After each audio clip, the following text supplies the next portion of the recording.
ফেব্রুয়ারির প্রথমার্ধে নির্বাচন হবে এবং সেই নির্বাচনে এদেশের সরকার হবে তারেক রহমানের সরকার, এদের সরকার হবে খালেদা জিয়ার সরকার, এদের সরকার হবে জাতীয় সরকার। সবার আগে বাংলাদেশ। অতএব আজকে অন্তর্বর্তীকালীন সরকার হয়েছে, অন্তর্বর্তীকালীন সরকার প্রধান নির্বাচনের ঘোষণা দিয়েছে যে ফেব্রুয়ারি প্রথমার্ধে নির্বাচন হয়ে সেই নির্বাচন আজকে ষড়যন্ত্র চলছে।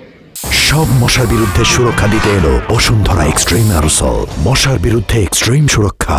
যারা পিয়ার পদ্ধতি চায় তারা বাংলাদেশে নির্বাচন চায় না, যারা পিয়ার পদ্ধতি চায় তারা বাংলাদেশের গণতন্ত্র চায় না।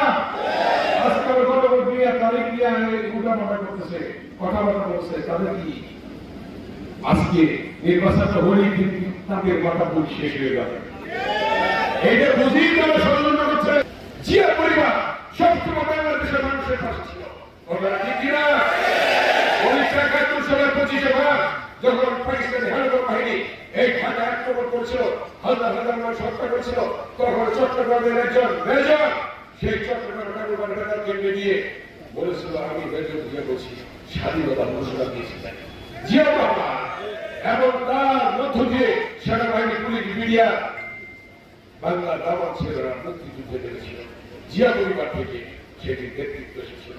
এর পরবর্তী ইতিহাস জানেন, 90 আন্দোলন দেশ বেগম খালেদা জিয়ার আপসীর নেতৃত্ব হওয়ার কারণে সেটি স্বৈরাচার মুক্ত হয়েছিল এবং গণতন্ত্র আমরা ফিরে পেয়েছিলাম।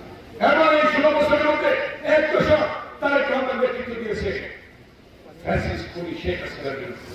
তিনি বলেছেন যে এটা নতুন পথে ফয়সালা হবে, রাজপথে সেই তার যে কথা, তার যে বক্তব্য সত্য প্রমাণিত হয়েছে।